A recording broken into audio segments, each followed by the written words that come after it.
Okay, cock rock is a genre of rock music that emphasizes a form of male sexuality.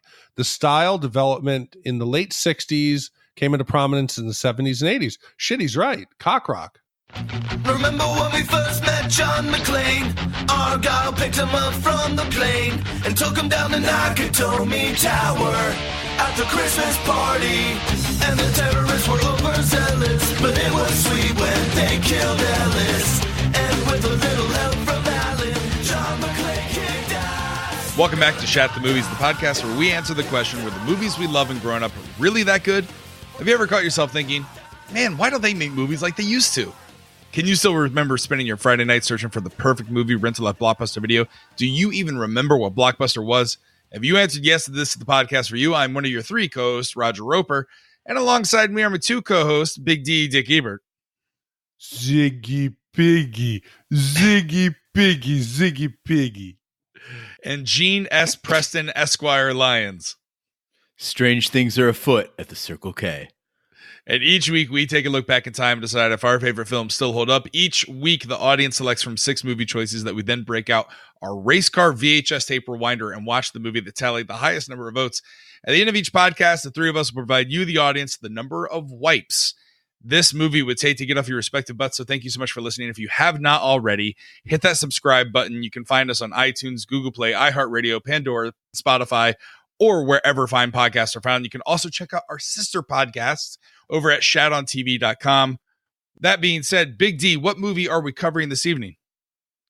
Well, this is a glorious category. This is the favorite films of Roger Roper. And all of these movies will tell you a little bit about the man. In last place was The Muppets Take Manhattan. Makes sense. Gremlins 2, Hot Shot, Weekend at Bernie's, we've already done, Airplane, and the winner with almost 37% of the vote. We got 3,100 votes for this category. It's a popular one. The winner was the 1989 time travel adventure, Bill and Ted's Excellent Adventure. Now, we have been clearing out all of our commissions from the summer, and we still have more commissions to go well into August. So thank you, everyone that sent in a donation. But this was a category that was up there right around the time that I had to step away from the podcast. And I guess we were originally going to be like, well, this will be the one episode we'll come back and do. I don't know how you guys convinced me to come back, because I was just looking forward to doing this movie review. Well, I think Roger, the original, he was a bit angry and he went away. New 2.0 Roger, he gives scores other than a 5 or a 1. And he's more pleasant, and I think he watches the movies. You're ridiculous. Yeah, if my memory serves correctly, the way we convinced you to do the podcast again is we said, hey, Raj, do you want to do the podcast again? Then you dusted off your old mic, you put your headphones back on, you cleaned off your glasses, you got your Diet Coke ready, you said, let's rock.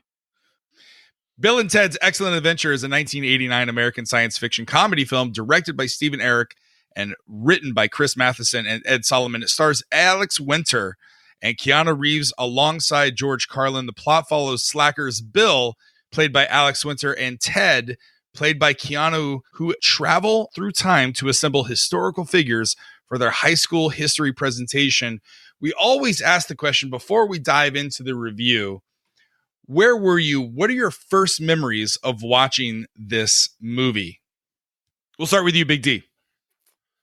So I was 15 when this came out, and I've racked my brain, but I have absolutely no recollection of the first time I've ever seen it. And I also have no recollection of the last time I've ever seen it. So I've been convinced that this movie somehow causes short-term memory loss, that as I was watching it, my mental acuity started to slip. I started to become less focused. My vision was a little blurry. And I'm convinced that this movie does cause some temporary cognitive impairment. It passed after a few hours, but I have no memory, and I'm lucky today I remember watching this movie. Are you sure you didn't have a stroke? It's a good possibility. Yeah. This seems like a Videodrome situation. You might have a malignant tumor. Now, if you start digging into your chest vagina and pulling out a gun, just let us know. I'll come over and take pictures. Long live the new flesh. Gene, you've seen Bill and Ted's Excellent Adventure. So many times, Raj. I mentioned before when we covered Terminator 2 that my cousins, John Shahidi and Sam Shahidi, who are the founders of Shot Studios, shout out to them, were kind of like my mentors when it came to anything cool back in the 80s and early 90s. So they got me into like Guns N' Roses and the Black Crowes and watching Terminator 2. And it's important to remember that Arizona was not ever cutting edge, and it's more so now, but it really wasn't back in the day. So we would go to Southern California to learn what was cool, and then I would come back to Arizona and show all my friends. So this movie made me super cool in school. I was like, guys, Bill and Ted's, ever heard of it? No? Let's watch. So I feel like you at least had the advantage of being close to California growing up here out west. Like the closest thing we got to cool in Florida was New York. And that's 23 hours on an Amtrak train away. You're 5-hour car ride into California. You get all the cool stuff. Like if you think it's bad in terms of strip mall culture, I mean, that's all of Florida. I mean, it's getting a little bit better, but I mean, Big D, you still live in Orlando. Like it's the king of Home Depot anchored parking lots. No, this is the cultural epicenter of the Southeast. You're ridiculous. Orlando It is is. the Dr. culture. Phillips Center downtown. It's just oozing culture everywhere you look. Like you, Gene, I watched this not with people in my family, but I did try to have cool friends. And I remember like my coolest friend was Tony Manel because he was like a little shorter. He was good at baseball. We played on the same little league team together.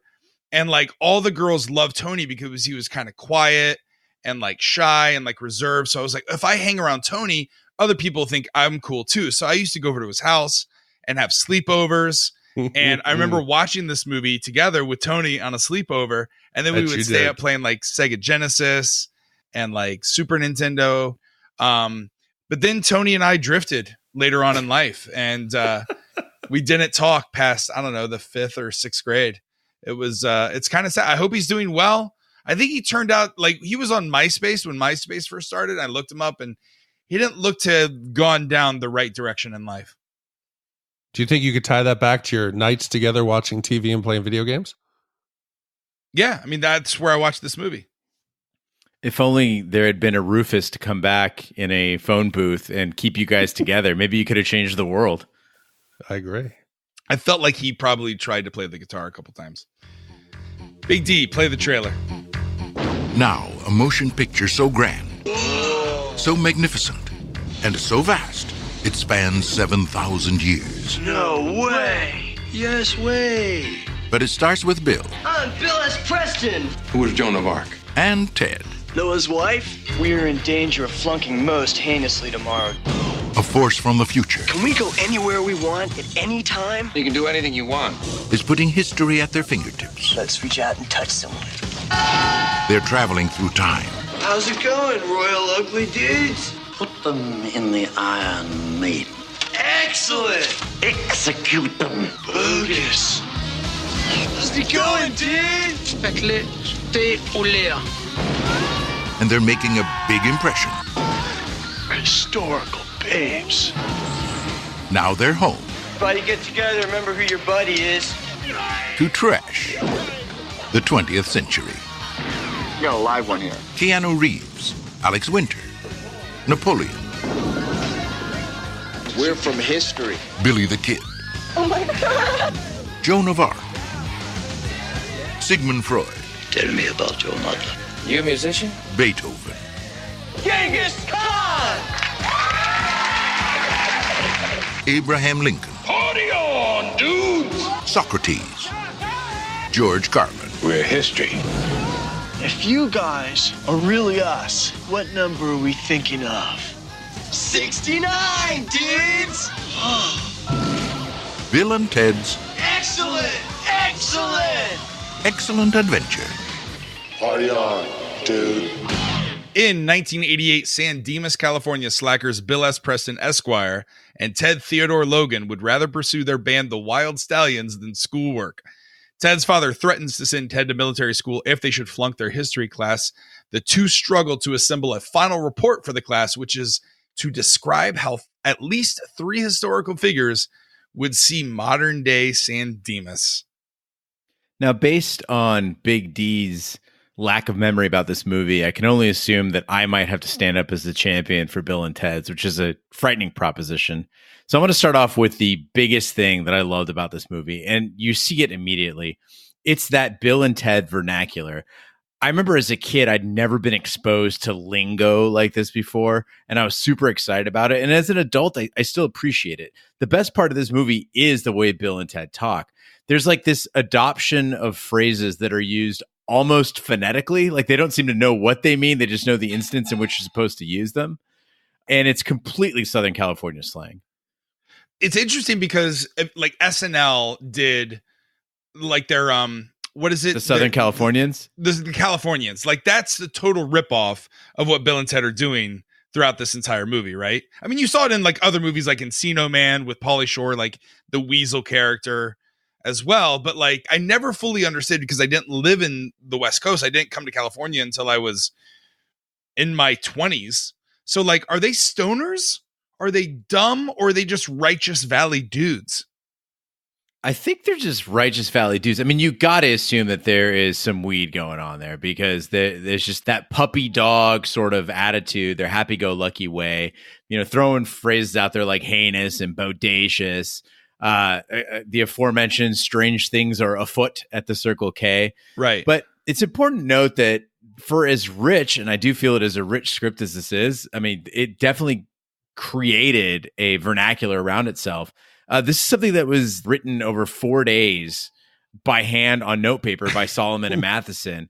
And they were just hanging out at coffee shops writing a movie. I think that's fantastic that they were able to spin out these phrases that have stuck around this long.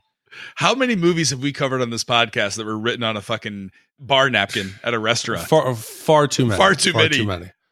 But the furthest west I've been is Arizona. In California, do these guys exist? And what percentage of the population are they?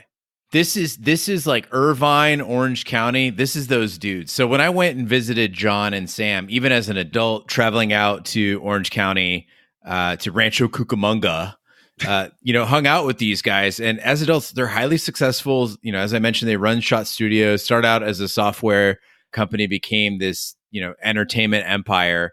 And you go visit them and they're just like sitting around the pool.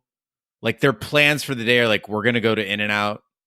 And everybody has that Southern California talk, and it's such a stereotype, but it's so real. But I'd say, Big D, it's kind of like when you're in New York and you're looking for like that Brooklyn, Jewish accent, and you're like, oh, that's got to be a construct. It's not a real thing. And then when you go to the right neighborhood, you're like, oh, fuck, it's real. Speaking of which, have you seen that Little Guy's videos on Yes. Twitter where he goes into the bagel stores and just explodes on everyone because he's like, I see her, 'Cause he's 5 feet. I see her looking at me with the lip, and he's like, he wants to fight everyone, and he's got that Brooklyn accent, and he likes. There's a second video. Have you seen the second video? I saw the second video where he's in 7-Eleven just turning the camera on the poor clerks. I wonder if. I really hope that's some sort of like improv. Oh, I think fucking like YouTube channel, and I hope that's not real.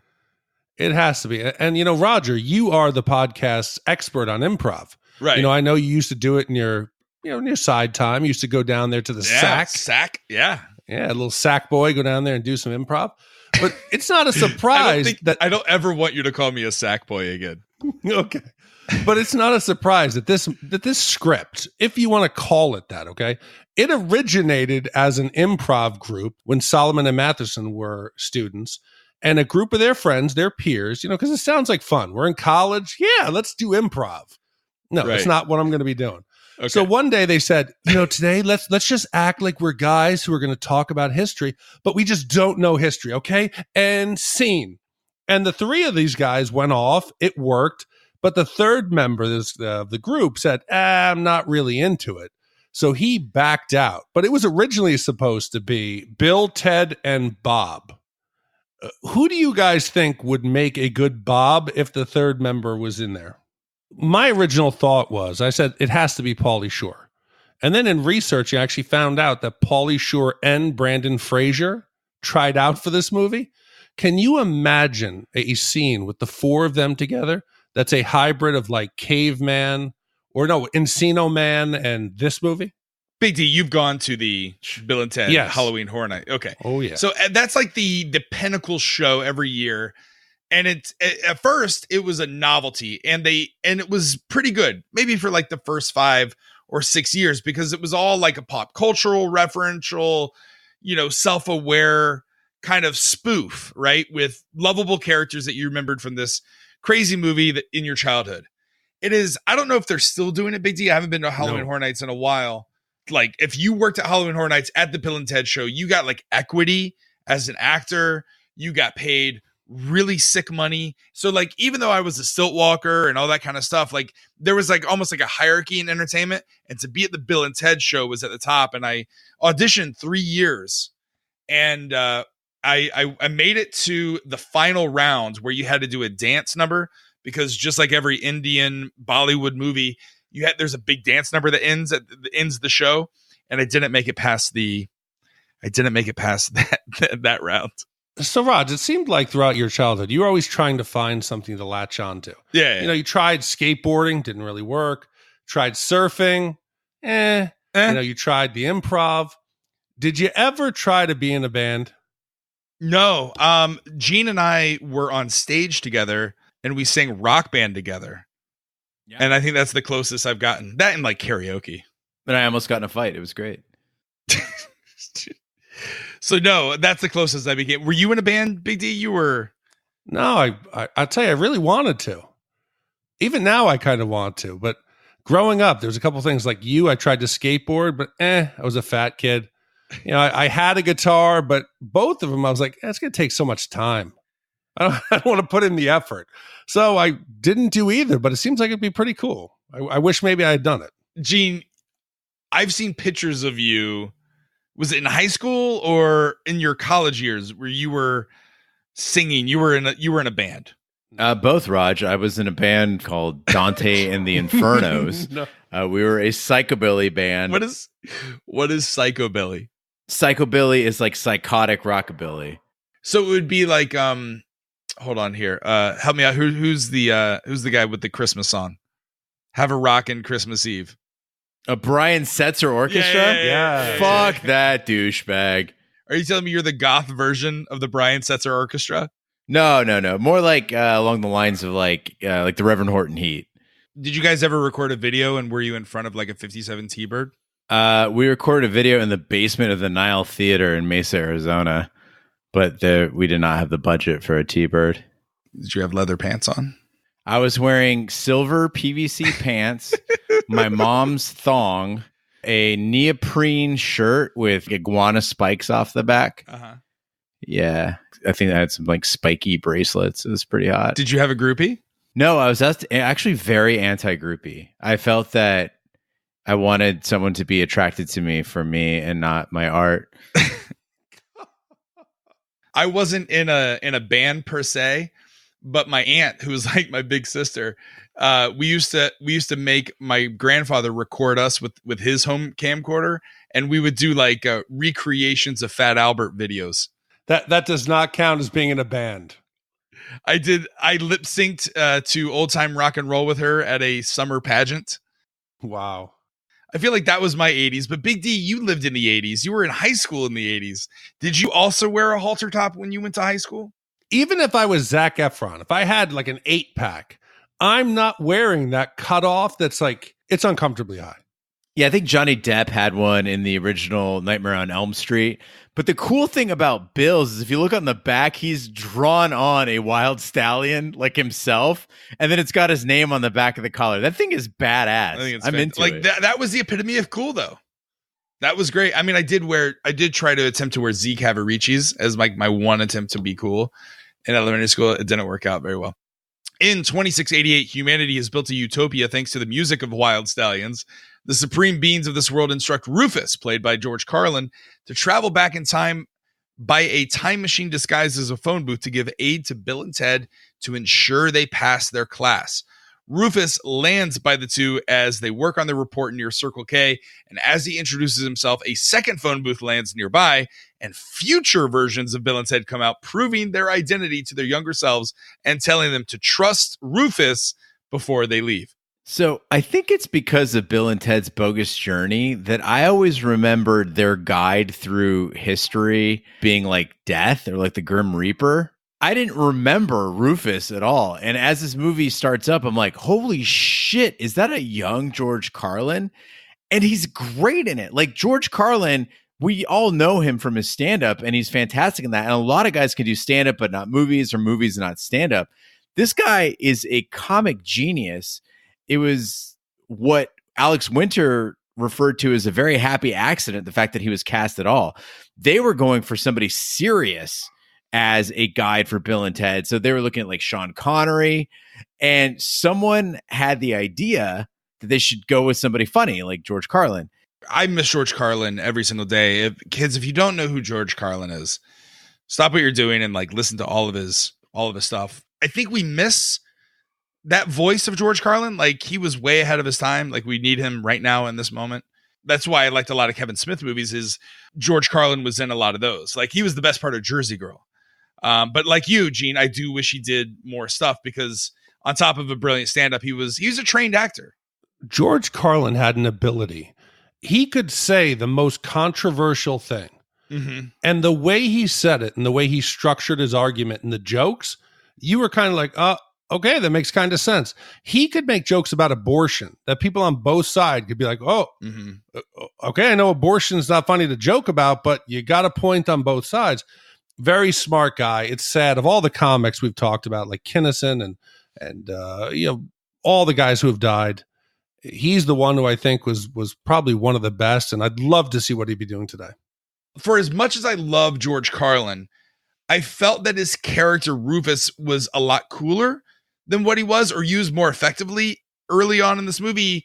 He comes on and he like explains the whole movie. He like sets the page. It's like, I hate it when movies start out that way. And then when they get to the future council, is all that they do is sit on their chairs all day, staring at the wall. And what's up with all those crazy people coming out of the walls and doing the guitar motion? Like, I feel like this is what would happen if Scientology took over the world. You got to remember this movie was made on a shoestring budget and only 90 minutes long. So you got to pack a lot into a little bit of time with very limited budget. And a great way to do that is have a guy just explain stuff. Plus, I think this is a way that the movie makers and the writers sent a very clear signal to the audience that this is not a science fiction movie. And they really wanted to make sure that people did not think it was a science fiction movie. It is a fantasy movie, possibly, mostly a comedy. It's like a fucking 90-minute sketch. And so I think by bringing Rufus out there and just being like, yeah, look, there's a fucking phone booth. You dial up the time you want to go to. Shit works. Have a good time. Bye. It really wraps things up quickly. I thought it was done effectively. Maybe not the coolest presentation. It's not Terminator 2 cool or Back to the Future cool. But it got to the point where we're here for the jokes. We're not really here for the science of it. And they're letting things fly. Yeah, but this made like Back to the Future seem like it was derived by an MIT scientist.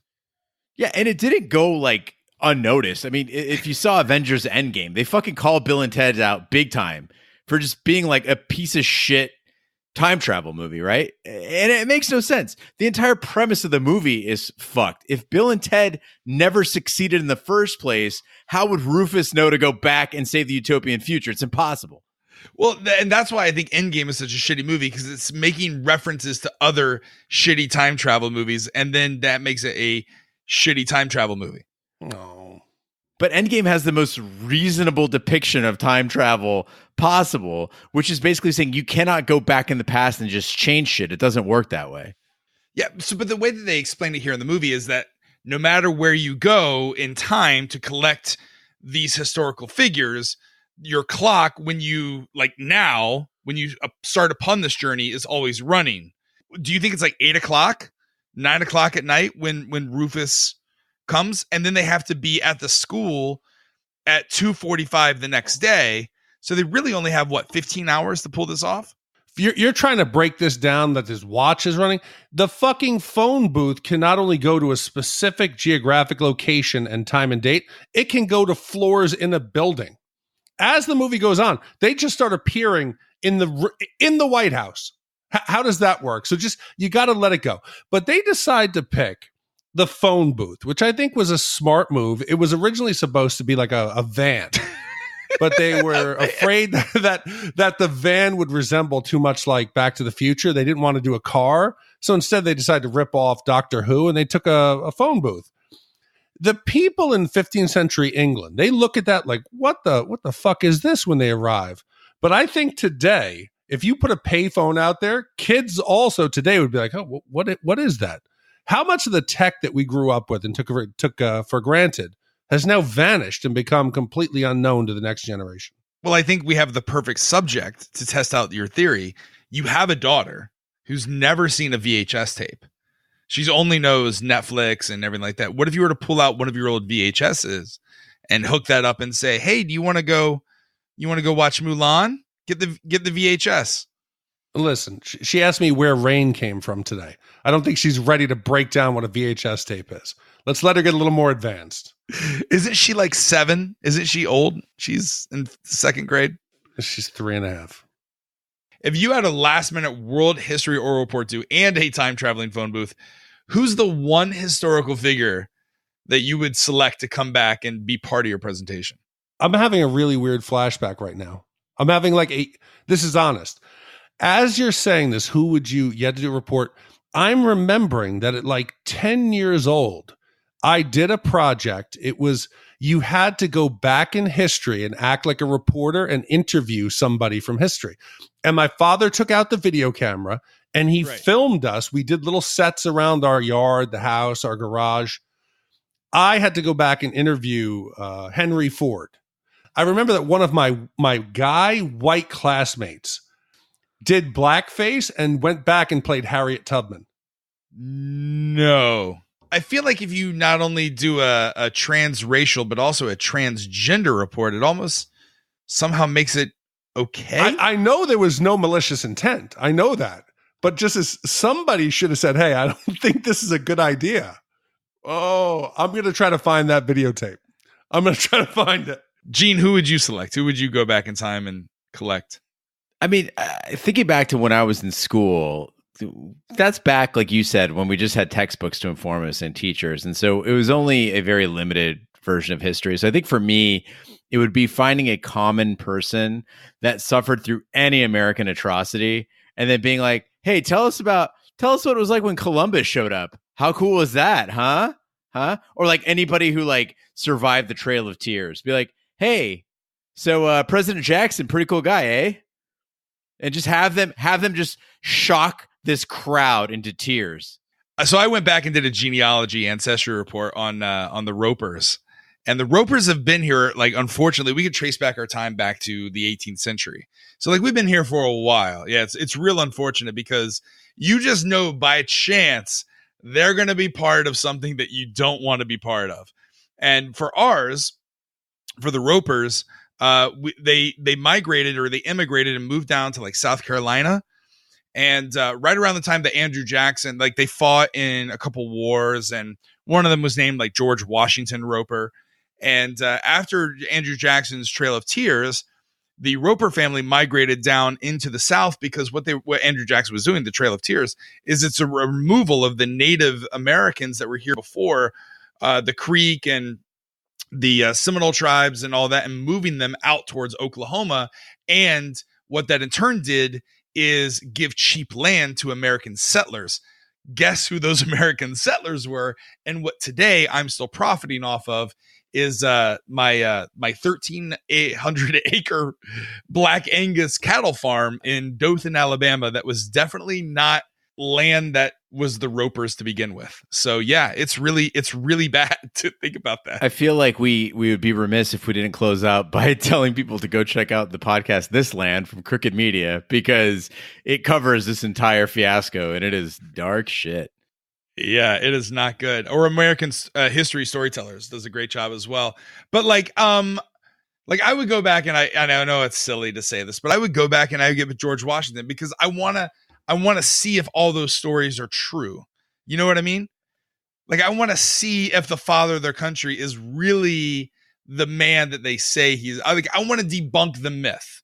I want to see the real man and see if he's truly like the one that everyone makes him out to be. No, this is like meeting the band. You never want to meet the band. You never meet your heroes, man. They will always disappoint you. Oh, I would love for you to meet him, Roger, because the way you worship him and you cosplay him, too. And you have a Twitter handle that is him. Mm-hmm. I got a new Pop Funko of George Washington. I would love for you to meet him, and he turns out to be an absolute asshole. I would love it. This is why. At least I'm owning it. At least I'm saying, like, at least I want to see what he truly is like. But like we all picked like male characters. Well, Gene, I mean, you could go either way.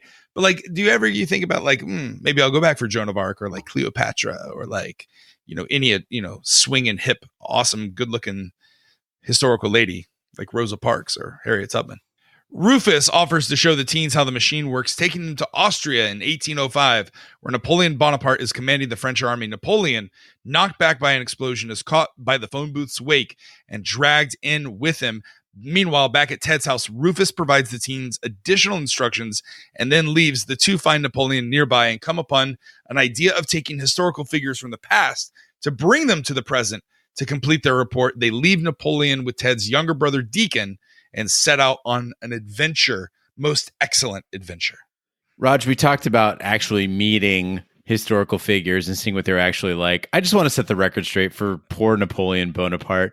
There is some strange misconception that this guy was particularly short, and people even say like small man syndrome and stuff. He wasn't that small for his time. It was Austrian propaganda. It was Eastern European propaganda because they were fighting, obviously, Napoleon. And so they spread the rumor that he was a small man, and it was probably also miscommunicated. Yeah, Napoleon was 5'7", and the average height in his day was 5'5". So he was actually above average height. And just for reference, you see Billy the Kid like towering over him in this movie. Billy the Kid was 5'8". Yeah, I think Joan of Arc was 5'2", and Socrates was CLX II. That's a Greek joke. That's a Roman. It's all Greek to me. Oh, Jesus. This is where you see the movie is done on a shoestring budget. So the budget was only $10 million. It turned out to make $40 million, so it was a good return on the investment. But they had to cut some corners. And I got to tell you, I love the B-roll. The footage that they use for the French army when they're doing the flashback to Napoleon, it is so obvious. It is not even the same aspect ratio. It is so grainy. The colors don't match. The director was trying to save money, so that is actually from 1956 War and Peace. It is so obvious, so it's not even funny.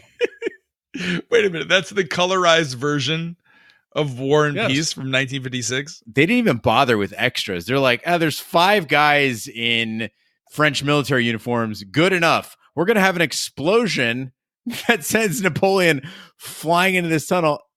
It makes no sense. No, hold on. When he first spots the telephone booth and he says, blow them up, he's using like a telescope. He's using a telescope to see them because they're so far away. Hey, look at him. Then an explosion goes off next to him that somehow shoots him into like the hole that's left in the time-space continuum. Somehow he goes into it. Don't think about it because they put that B-roll in there and we're like, nope, keep going. Just cut and paste, cut and paste, cut and paste. But doesn't it seem also like the camera angles are off? Like if you're supposed to believe that the Bill and Ted is over on this side, the way that they shot Napoleon looking at him, they're opposite sides. So you're taking this on the premise that this is actually like a big budget. This is an actual Hollywood movie. This fucking movie should have never come out. Ever. I think maybe Rufus came back and somehow fixed it so that this movie came out. They completed this shooting of the entire movie by 1987. And then the release was delayed because the original financiers went bankrupt. So this is when Rufus went back in real time and they were going to dump it onto cable. They said, let's just get this off the books. But Rufus obviously interceded. And luckily, Nielsen Entertainment bought the rights to the movie in 88. They released it in 89. And they had to go back and they couldn't reshoot because it had been 2+ years and everybody had moved on. They dubbed over any reference where somebody would say the year and they had to dub over it for 1988. So they changed. Anytime somebody said 1987, they would have to dub over it. So the lips don't even match what they're saying.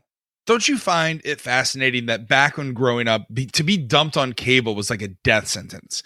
Now, if movies aren't that great, they're like, well, let's put it on Netflix. And then 60 million people watch it.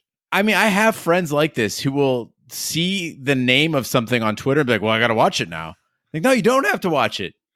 You don't have to watch everything that gets made. It's okay. Fucking let things go. But for as terrible as Napoleon's like character was when they introduced him in that battlefield and using the B-roll and the misdirected camera shots, I found him to be, and I remembered him as like the most charming character. Like he's the most interesting of the historical characters.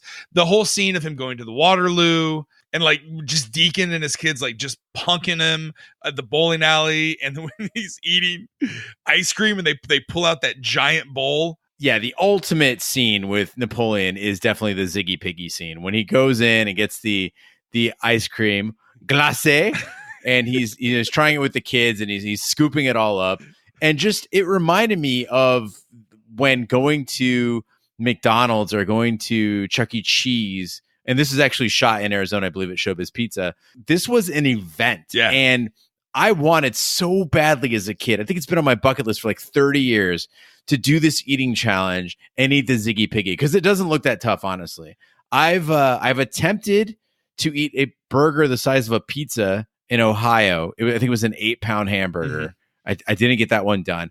I have done the Jewish slider challenge at Chompy's in Tempe, Arizona. Now, okay, so you're saying, is there a restaurant that has like a giant ice cream sundae here in the Valley that if you eat it all in one sitting? Fuck ice cream. What's a Jewish slider? Oh, a Jewish slider is just like a Crystal Burger, but like kosher. Is that real? What the fuck's a Crystal Burger? It's like a White Castle burger, but in the Southeast. Oh, okay. So a Jewish slider is basically it's challah bread with cheese and I believe a potato pancake in there, and then like some pastrami or brisket, I believe. The challenge is a 5-pound platter with 12 Jewish sliders, a mountain of onion rings, and you got to eat it in 30 minutes or less. And I've done that one. What did it look like coming back out? What was that experience? When you eat 5 pounds in one sitting, it goes down quick. So it's all going to hit the exit.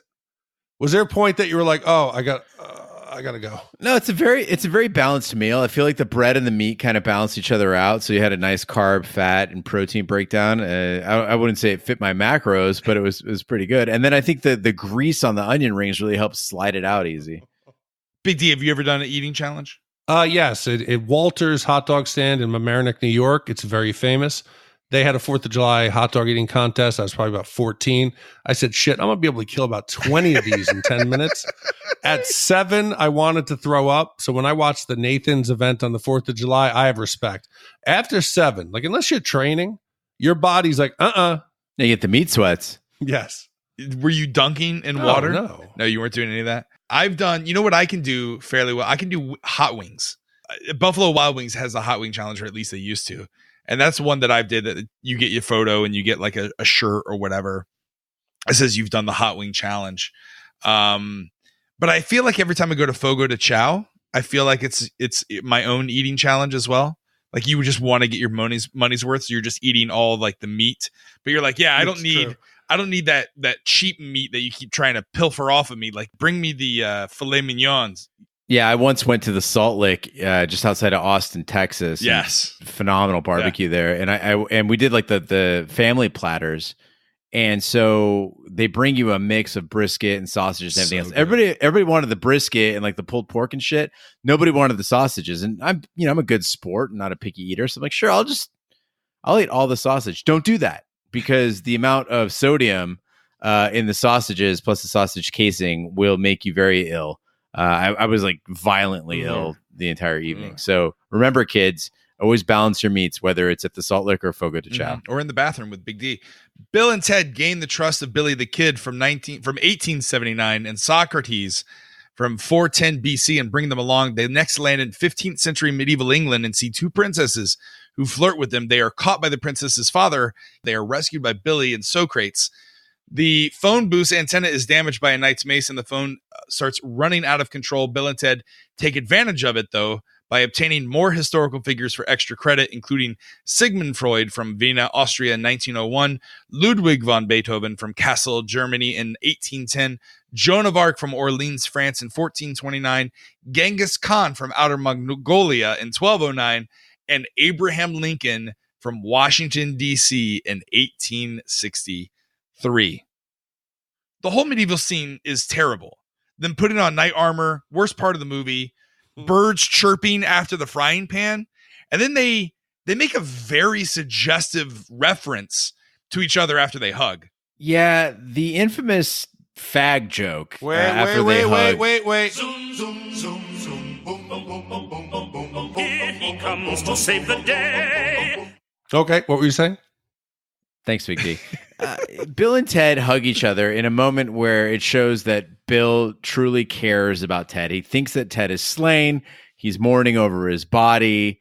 And then it turns out that Ted is alive. They hug. They quickly halt their embrace, push apart from each other, and exclaim, "Fag." And then they're kind of laughing about it. And it's super unfunny. And it's an unfortunate reminder of how casually cruel popular films were to homosexuals in the 80s.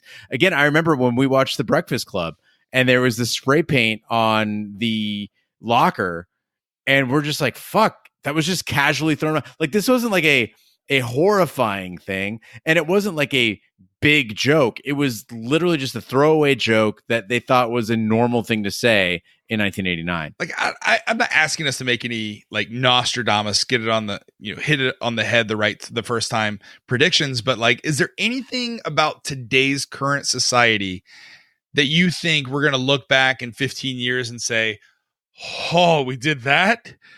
Oh, I think meat eating is going to be the thing, because that's not a bad idea. Because right now, meat, and I'm as guilty of this as anybody else. There is a massive push to eat more meat, higher protein, higher fat diets, and massive pushes for carnivore diets, paleo diets.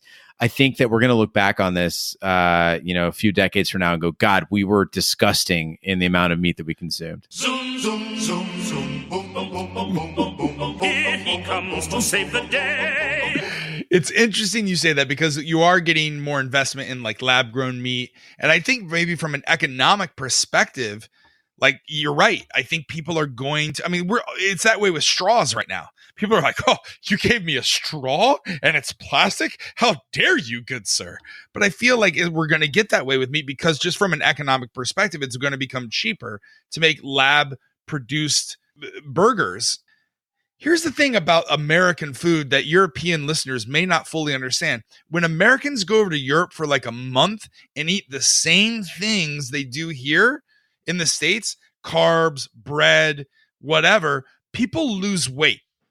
I don't know if it's the walking around in Europe. I mean, I understand there's obese people in Europe, but like, there's something about the way that we process foods, or our foods here in the States, or what we put into our ingredients, that is making Americans traditionally more obese with, heart problems and diabetes than in Europe. And I think it has to do with sugar. I think sugar, it might be the thing we're going to look back on and say, oh, you guys ate sugar? Fuck, I'm going to need to find a sound effect for you too. Jesus Christ. Hey, everybody, have fun on your commute to work as fucking Roger breaks down the evils of sugar. Also, intelligent creatures. I feel like I've stopped eating intelligent creatures. I know that sounds super hokey, but like, cows are like big dogs. Zoom, zoom, zoom, zoom, boom, boom, boom, boom, boom, boom, boom. Here he comes to save the day. Okay, so I'm going to try to drive us back to this movie. They start off showing us, they go back to medieval England. They meet the princesses. They get to meet their father. They're going to get married. There's some plot behind it. After that, they just throw that shit all out the window. They don't even try to pretend like they're going to show us abducting half of the historical figures. Joan of Arc, boom, they pop in. Hey, you want to come with us? Sure, why not? They come with us. Genghis Khan, they fucking abduct with a Twinkie. They don't even say anything. He's in a room full of armed guys. They just give him a Twinkie. He comes in. They just don't care. They're just like, let's get everybody together. We got an hour and a half. Let's go, guys. Let's go, guys. We're going to end up on cable. Among all of this shit action is also shit set design and shit costuming. Yeah. Raj, you mentioned when they go, back to 15th century England. I've seen better costuming at the Renaissance Festival. I get that the whole movie cost $10 million to film, but that's not our fault. Like, as the audience, like, we didn't ask for a movie with shitty costumes and shitty set design. The sets and the action sequences were absolutely predictable. The costuming was bargain basement. And the supporting cast, I mean, Napoleon was okay, but the rest of them are barely passable. Abe Lincoln sucks. Genghis Khan, pretty okay. Socrates, all he has to do is just go, ho, ho, ho. I think you do a better Lincoln than the actor doing Lincoln does in this movie. The character that I don't know if it feels weird. By the way, athleisure. I think we're going to look back at athleisure and say, what were we thinking? But the character who I did love was Joan of Arc. Like, did you guys find her as attractive as I did? And I don't want that to sound gross or weird or anything like that, but like, I was like, oh yeah. Like, I remember as a young kid thinking to myself, she's really attractive. Joan of Arc was played by Jane Weedland, who was in the Go-Go's along with Belinda Carlisle. Like, she was my biggest Go-Go's crush growing up. So she played guitar in the Go-Go's. And I was 100% about Jane when I was a kid. So I remember when I saw her in this movie, like my head fucking exploded because I was like, holy shit. Like she looks better as Joan of Arc than she did on stage as a Go-Go. And so, yeah, that was a super cool. And she's done a ton of movie soundtracks and voiceovers in movies, and also written a lot of music for TV and film. Belinda Carlisle was she's the only Go-Go for me. So this movie is known for, even though I had amnesia, you remember the stupid catchphrases. Way, no way, yes way, party on, dude, excellent. The word dude is said no fewer than 70 times. At this point in the movie, I'm like, fucking stop. You guys have both complained about children screaming in 80s movies like The Goonies and Home Alone. There is more screaming and stupid lines. How you guys could sit through it and not complain, I don't know. So two things. One, if you went on any road trip with me and Raj for 15 hours, you're going to hear dude no fewer than 70 times because everything is dude. That guy is dude. That chick is dude. The table is dude. The car is dude. Everything's dude. You guys, you want me to fire up some dudes in the oven? Those are Dino Bites. Yeah, dude. Yeah. I want a chicken, dude. But so, and then beyond that, you talk about this shouting and this, yes way, no way. The thing is that there is zero character development in this movie. So you have to keep the characters interesting in some way. So the direction that was given to Alex Winter and Keanu Reeves was, again, that puppy dog energy. You need to keep everything pep the whole time because your characters, and you don't see this, even in like Wayne's World, you saw some character development. These guys do not change from beginning to end. And at the end of the movie, they even hint at a little bit of change, but it doesn't happen. I can't believe I didn't add Wayne's World to this list. Oh, how have we not done Wayne's World yet? I feel like Wayne's World, of all the comedies, there's not been like a lot of great comedies that I think we could all agree on, but I think we could all agree on Wayne's World. Wayne's World was Bill and Ted's Excellent Adventure with double the budget. It was Canadian Bill and Ted's. It's much better. It's 1,000% better than this movie. Don't put those two. Those don't even deserve to be on the same shelf in our VHS collection. Well, with no more space in the booth, they finally see the broken antenna and have to make a pit stop in prehistoric times to make repairs. After a crude repair with chewing gum and pudding cups, Bill and Ted regain control of the booth. They end up at the Circle K, witnessing their younger selves on the night before the report. They repeat their advice to them about Rufus and then ask Rufus how to get to their present time, also alerting them that their time is running short. Maybe this is another one of my head injuries. I could have sworn that there was a dinosaur. Yeah. That they go back in time to prehistoric times, and right as they're going to fix the booth, a dinosaur comes out. There's no dinosaur in this. I remember that as well. It's just two Geico cavemen. Like, I felt like this was a Geico commercial. I don't know how they haven't profited on this scene in Bill and Ted's Excellent Adventure. I mean, I could see this being on some sort of a spreadsheet somewhere. They're like, dinosaur budget, $200. What can we get for $200? We can get two cavemen from a Geico commercial. Come on, guys. But you have to imagine with their shoestring budget, is that the reason that they shot most of their scenes here in Arizona? I don't care why it was. That touched me deeply as a kid to see things that I was familiar with in Arizona. Because you got to remember, in the 80s, Arizona was not like a popular place to be. Spring training was, not a thing, certainly not to the scale as it is today. People didn't really want to live here. We didn't have all those LA and New York transplants quite yet. So it was a very, localized, quiet place. But But if you look at the settings from this movie, Raj, they're all in our backyard, and so many ties to this podcast. Waterloo is actually Golfland Sunsplash, which is where I spent like every summer as a kid. San Dimas High School was actually shot at Coronado High School, which is near your house. Wild West Town is actually Carefree Studios, also in Scottsdale. That bowling alley is AMF Lanes in Tempe, where I was a member of a bowling league. And then San Dimas Mall is the now defunct Metro Center, which is near Carrie's apartment. That Circle K is in Tempe, I believe, on Priest, which is near King B's apartment. You take a spot at anywhere. I mean, we should open up a tour as a side hustle. Yeah, do the Shat the Movies, Bill and Ted's tour of Arizona. How are we not in the tour business in Arizona just to begin with? Gene, you grew up in Phoenix. Did you ever frequent the Metro Center Mall? Like, was that the mall to go to? Because it's massive. It was like a state-of-the-art mall when it opens, and it looks huge in the movie. Did you ever go there? What was it like in its prime before it died? Metro Center's kind of far away. I always grew up in the East Valley, so we would normally go to Fiesta Mall, which is also now defunct. I believe they're turning it into like some sort of a community college or vocational school. Metro Center, though, was like the once or twice a year, maybe around Christmas time, you would go. It had the best arcade. It has a carousel inside. And they also, I believe for a period of time, especially in the winter, had a skating rink inside too. I mean, the thing is huge, and it's very, very sad to see it in the state it's in these days. It's real bad. Is it nearly as bad as the fake names that they gave to the historical figures? I don't know what you're talking about. Those names are awesome. When Bill and Ted land on Missy's hose, Missy is Bill's. That sounded wrong. When Bill and Ted arrive in present day and they land in Bill's backyard, Missy, Bill's mom, is she's watering some plants, and they land on her hose, and out come all of these historical figures, and they're getting introduced one by Ted. And fuck, this is one of the best parts of the movie. They're just hilariously bad. Again, these guys just suck at everything. He's making up fake names to disguise the identities of everyone they nabbed from the past, and he's like trying his best.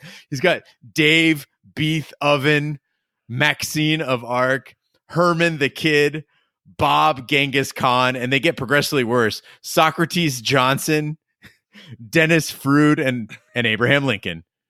I don't know. If you don't laugh at that point, nothing's going to make you laugh. But what the fuck is the deal with Missy? Okay, so it's obvious she's got a thing for older men, and she's with Bill's dad. He seems to have a nice house, so he's got some money, big pool in the backyard. But Missy actually seems like she's into him.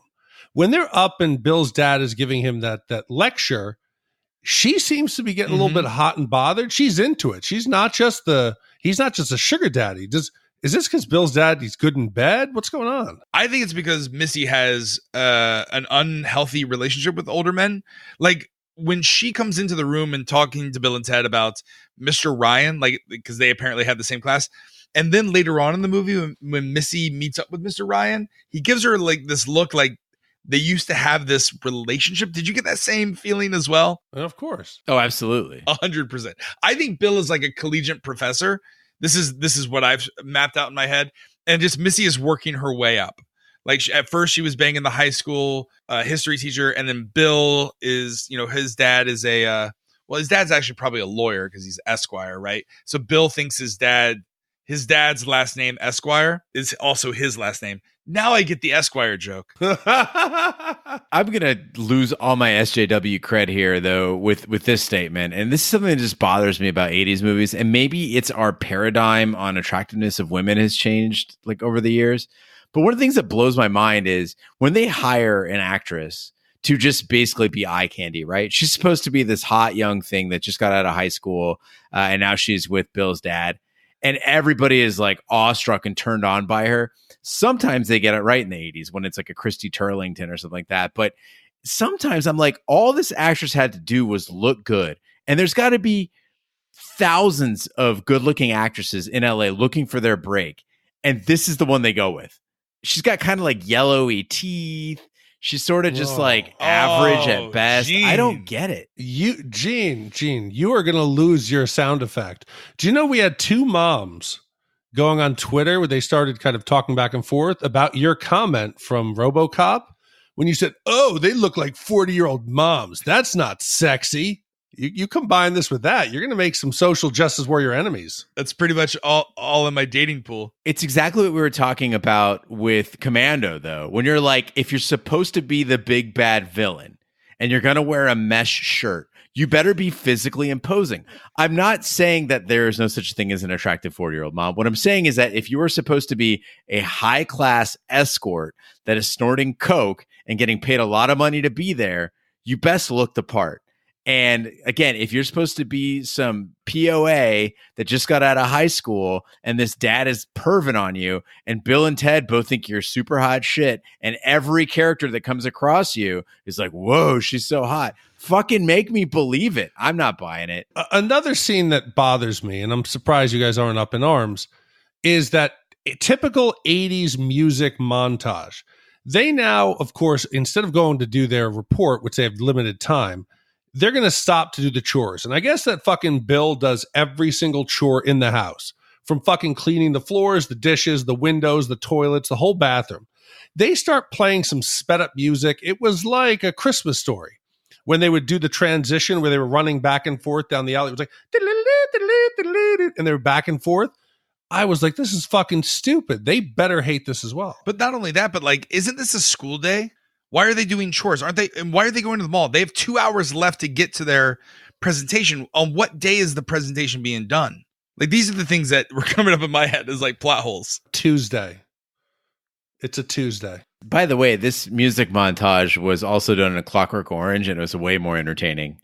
And if you don't remember what I'm talking about, go watch Clockwork Orange.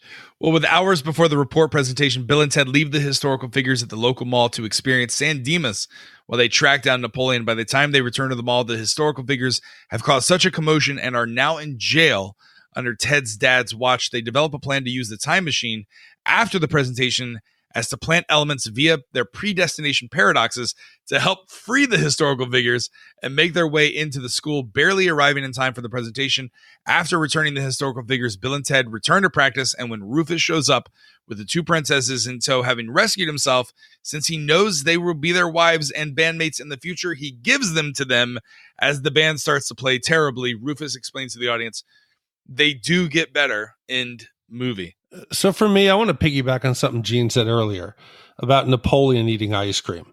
Those are the best parts of the movie. When we get the historical figures interacting with the normal people of California, that's great. You see him on the water slides in the Waterloo Park. He's cheating at bowling, or even Beethoven playing out in that music store, or Genghis Khan when he finds an aluminum bat and starts to beat the shit out of the mannequin in the mall. The interactions with the regular people, that's what makes this movie funny. Even Ted's dad down at the police station, interviewing them one by one, that was entertaining. You should have given us more of that and less of Bill and Ted wasting their time. It would have been so much more fun to have them interact with even Mr. Ryan. That shit could have been funny.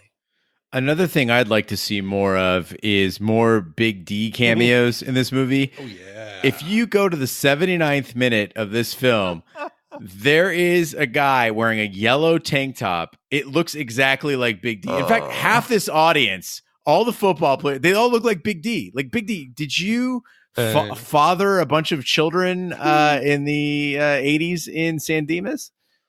So my Middle Eastern friend, are you saying that white people all look alike? I'm saying that gigantic Swedes all look alike.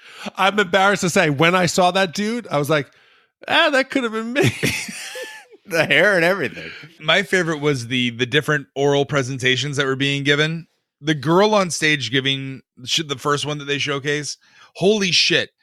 It perfectly almost summarizes today's current conditions.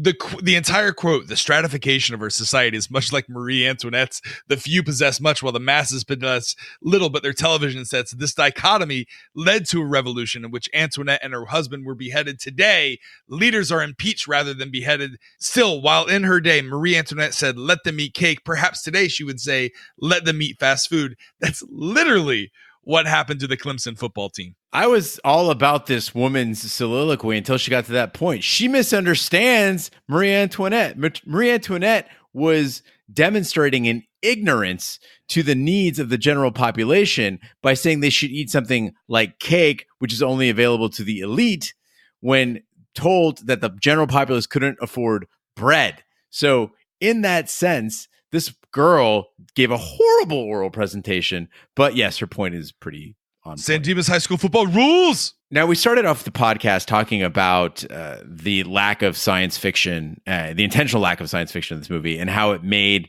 Back to the Future seem like Nobel Peace Prize winning work.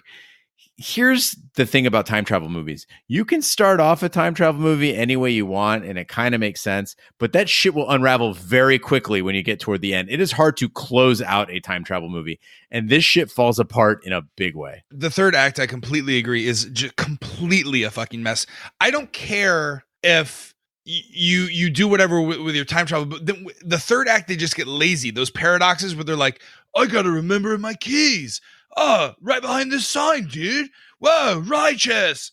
Or the tape recorder, or the trash bin where they took the time to write Wild Stallion's rules on the side, right side up, so that when it went over the dad's head, it was where you could read it.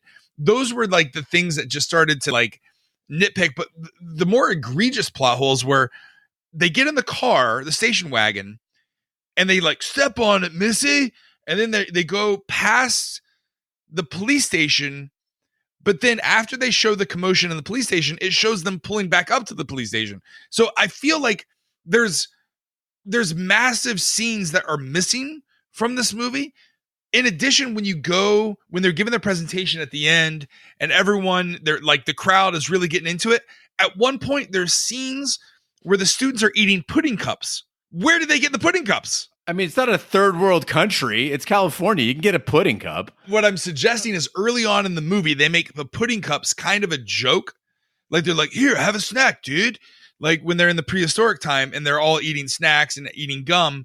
So did they bring back pudding? Was pudding at one point like a running gag in the movie? I feel like that was left on the cutting room floor. I don't know. I feel like they ran out of money and they were like, just go with it, man. Fuck pudding.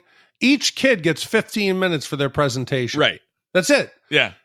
They're doing like you have Sigmund Freud doing at least a 15-minute session with Ted. You have each of them doing, that's like a 3-hour stage performance. You better have fruit cups, chocolate milk, pudding. You better hydrate these people because they're like there for 3 hours and they seem to enjoy it. They're eating that shit up. I don't want to get the Gene theme song here, but how adorable is it that when Billy the Kid pulls out his gun and shoots out the spotlight, you think, oh, that's totally normal. There'll never be a school shooting in public high schools. It's not like the San Dimas police would have confiscated that when they put him in their cell before they climbed out the unlocked window of the police station. Roger, don't give this movie even more than 2 seconds of thought. Where did they find the professional spotlight people? I don't know. When did they pick up the fog machines? But this is the awesome thing about Bill and Ted is anything that they're like, oh shit, we didn't think of that. Be like, remember to do that. And then they do that. So after the presentation, they went out and hired professional spotlight people and then brought them back in time and had them do the spotlights. They've rehearsed this over and over and over again in an alternate timeline. This is actually the 1007th time they've done this show. And that's why it's so good. What I don't understand is why they ended with Abraham Lincoln, which was the most boring presentation of all of them. Worse. He just did a derivative Gettysburg Address. It sucked. Amen. Let them eat fast food. Now it's time of the podcast where we break out our Shat metering. Give you our wipes scores if you've never listened to the podcast before. 0 wipes is a great movie. 5 wipes is a bad movie. We'll start with you, Gene. How many wipes does Bill and Ted get? Guys, I think we were focused way too much on logic and production value and not focused on the fact that this movie was meant to be one thing, and that's fun. And this was a fun movie from start to finish. It felt cheap, and Bill and Ted did not develop as any characters. It was a 90-minute sketch comedy, as I said. And it's really hard to do 90 minutes and keep it interesting, but I think they did. Most of the jokes to me still hold up. I laugh my ass off, when strange things are afoot at the Circle K. Genghis Khan, with the football gear, doing like flips off of the skateboard and whacking things with the baseball bat. I loved. I would say if I had any complaint, it would be the music. As you mentioned, Raj, nobody knew who any of these bands were. For a movie so driven by music, they really needed some bangers. I mean, this powered by Guns N' Roses or an early Metallica or something like that would have been a lot of fun. Or just straight up butt rock bands would have been totally cool. Motley Crue, Poison, whatever. If you butt rock, yeah, is that a derogative term? No, I would think like George Michael would be butt rock. No, because he shows a lot of butt in his music videos. No, butt rock and cock rock, it's the same thing. What? Wait a minute, what's cock rock? You just don't put the two together. Is that like Tommy Lee? No, just like hair metal. Oh, you guys have never heard of butt rock and cock rock? No. Cock rock? No. Well, Are you sure that exists? Have you Googled that? Google it. I've heard of cop rock. Cock rock, not the musical cop rock. Okay, cock rock is a genre of rock music that emphasizes a form of male sexuality. The style development in the late 60s came into prominence in the 70s and 80s. Shit, he's right. Cock rock. Okay, now look up butt rock. I don't know. These just don't sound right. Is Van Halen, and I'm talking about like Van Halen, not Van Hagar, are they cock rock? Absolutely. Or are they butt rock? So they're cock rock. Because it's like, in the cradle, will rock. All right, got it. All right. So I can't find anything for butt rock, but I do find it in Urban Dictionary, and it says butt rock, groups that include Nickelback, Seether, Theory of the Dead Man, Three Doors Down, and Breaking Benjamin, Stained, Puddle of Mud. These are all typical butt rock bands. Thank you. Is that because they suck ass? You rock with your butt, like tight pants and shaking it. Butt rock. Anyway. Keep going. Yes. So with all that said, I'd say this is not a perfect movie, but it's certainly above average in its enjoyment. Out of everything we've watched over the last couple of weeks, I had the most fun watching Bill and Ted's Excellent Adventure. I give it 1.5 wipes. Dick, do you concur? Do you think that this is a 1.5 wipe movie? Oh my God. So Solomon and Matheson, they wrote this script in 4 days by hand on some paper in a local coffee shop. And it shows. It really shows what ends up on screen. This movie, though, surprisingly spawned a series of copycats in the 90s. Encino Man, which just replaced Dude with Squeezing the Juice, and then Biodome and all those fucking terrible movies. They're all equally annoying and underdeveloped. This movie actually made me wish I'd go back and watch Spaceballs, because if I watched this today, I'd probably give this a 0 wipe instead of whatever I gave it before. But this movie, I think, is single-handedly responsible for Pauly Shore's entire career. It was all based on the characters in Bill and Ted, and for that, this movie is unforgivable. So I'm going to give it 4 wipes. Wow. That's harsh, Big D, coming from you. All right, so we got 4 wipes, we got 1.5 wipes. Actually, Big D, I got to point out that it's Weezin the Juice because he's the Weasel. That makes it even better. That makes me want to change this to a fucking 4.5. Listen, it's not great, but this movie does fly by fast, and it kept my attention the entire time, which is saying something because I have massive ADHD. I didn't even look at my phone unless it was to take notes. I used to worship this movie. I mean, worship it. I mean, I still worship George Carlin. It was a fun phone booth trip back through my childhood, but I have to disagree in that it doesn't hold up as much as I thought it would. I would have much rather have watched the Bill and Ted's animated cartoon that ran from 1990 to 1991 because I think that was a more accurate depiction of what Bill and Ted were. And I much rather would have preferred to do Airplane. But thank you so much for dedicating an entire episode to my favorite movies, Big D. So I'm going to give this a 2.5 wipe movie. It's good enough to watch again, but it doesn't hold up as much as I think it would. So it's an average 80 movie based on what we've done here at Shat The Movies. So if we were to add up 2.5, 1.5, and 4 and divide by 3, Gene, what does that give us? That gives us an average score of 2.6 wipes on the Shat meter. And Big D, if we were to compare that and enter it into the pantheon of Shat, what aisle, what row are we putting it in our blockbuster? Wow, so that ties it here in the 65 spot with about 10 movies. So this ties it in the 65 spot with Pretty Woman. I'll agree. Top Gun, wrong. Rambo First Blood Part 2, wrong. Ghostbusters, Poltergeist, Roadhouse, My Cousin Vinny. It is better than Big and License to Drive. Totally agree. It is worse than Weekend at Bernie's, The Fifth Element, and Demolition Man. I feel like Weekend at Bernie's is more clever. No, I was going to say this is way better than Weekend at You think Bernie's. it's way better than Weekend at Bernie's? Here's the problem is that we've become way too sober a podcast. That's the problem. Did either of you watch this high? No. Did either of you watch this drunk? No. No. I rest my case, Your Honor. But I wasn't high or drunk when I watched this originally in the 80s. I think Ghostbusters is better than... Hold on. Wait. I'm going to call back to a moment. Somebody said to you once, Gene, oh, but it would be so funny if you were high. And you said, that shouldn't be the benchmark for whether something is high. You know what else is funny when I'm high? Everything. That's exactly what you said. But what I'm saying is we're like in the dead ball era of this podcast because back in the day we were juicing. Back in the day, we were fucking drunk and we'd watch every movie and be like, this is fucking great. It's a pitcher's game now. Go back and listen to old Shat the Movies. We were drunk all the time. It's like Tom Glavine, Greg Maddux. Not me. I was always sober. You and Kerry used to kill the wine. All right. Oh, how the wine talks. I don't think it's as clever as Ghostbusters, nor do I think it's as clever as Weekend at Bernie's. So I think it's okay. I mean, the system still works. I'm not ready to give up on it. Yeah, it's a slightly below average comedy. Yeah, exactly. Well, now's the time where we give our shout outs and our next movie. Gene, do we have any shout outs?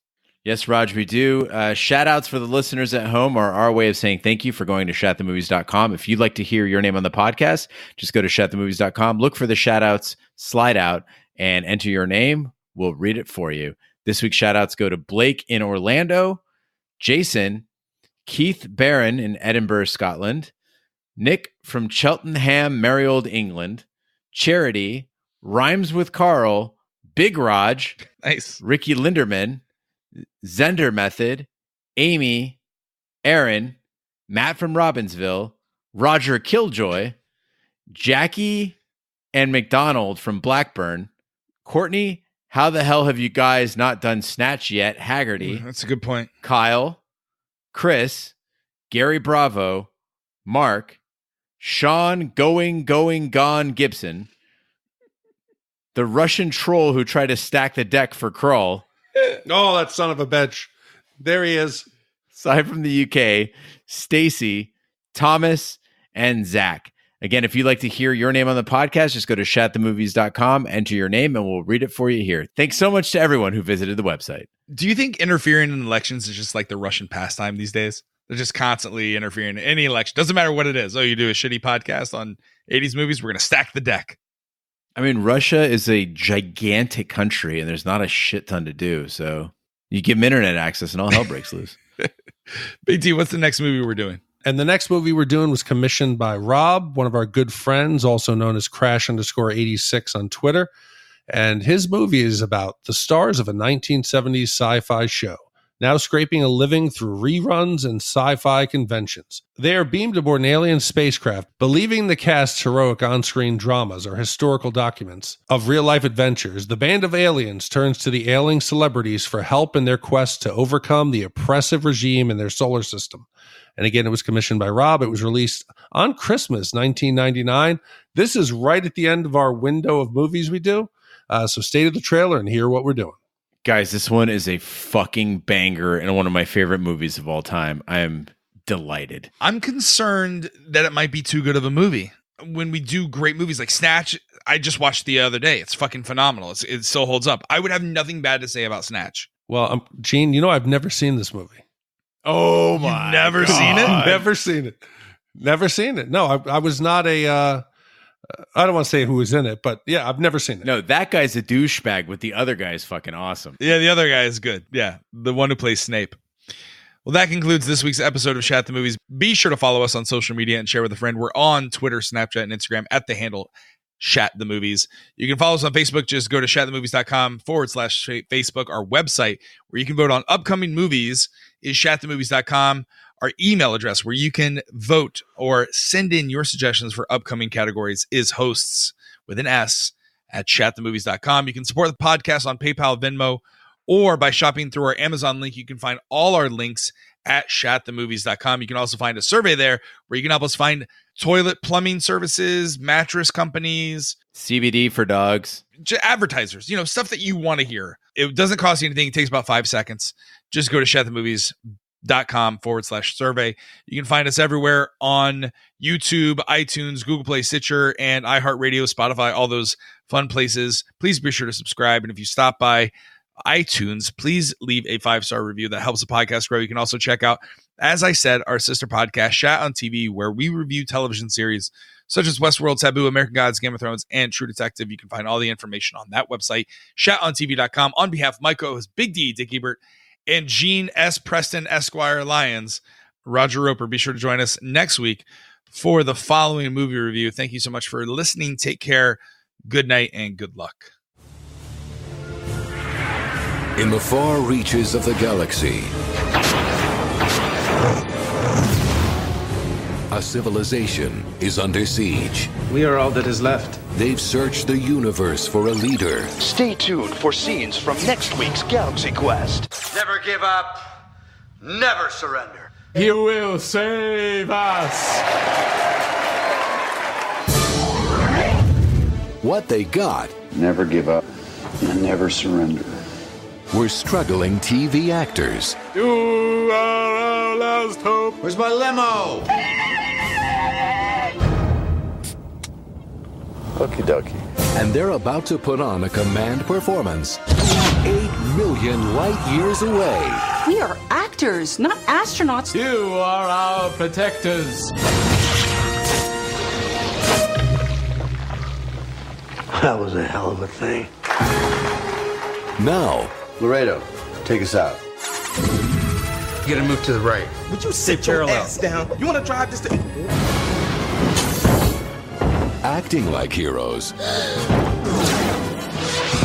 The whole thing was just a misunderstanding. May not be enough. They look like little children. Hi, little guy. I'm done. DreamWorks Pictures presents Tim Allen, Sigourney Weaver, Alan Rickman, Galaxy Quest. You're just gonna have to kill it. Well, go for the mouth, the throat, his vulnerable spots. It's a rock. It doesn't have any vulnerable spots.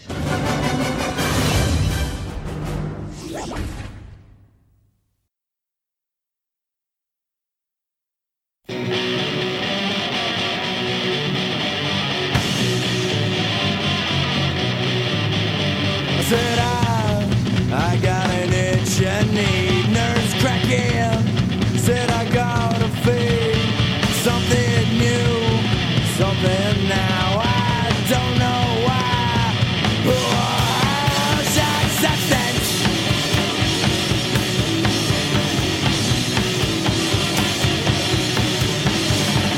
She ain't calling, they ain't home. It's Friday night and I'm all alone. They don't know what they can't see. Time for the nothing to find me. Shock substance.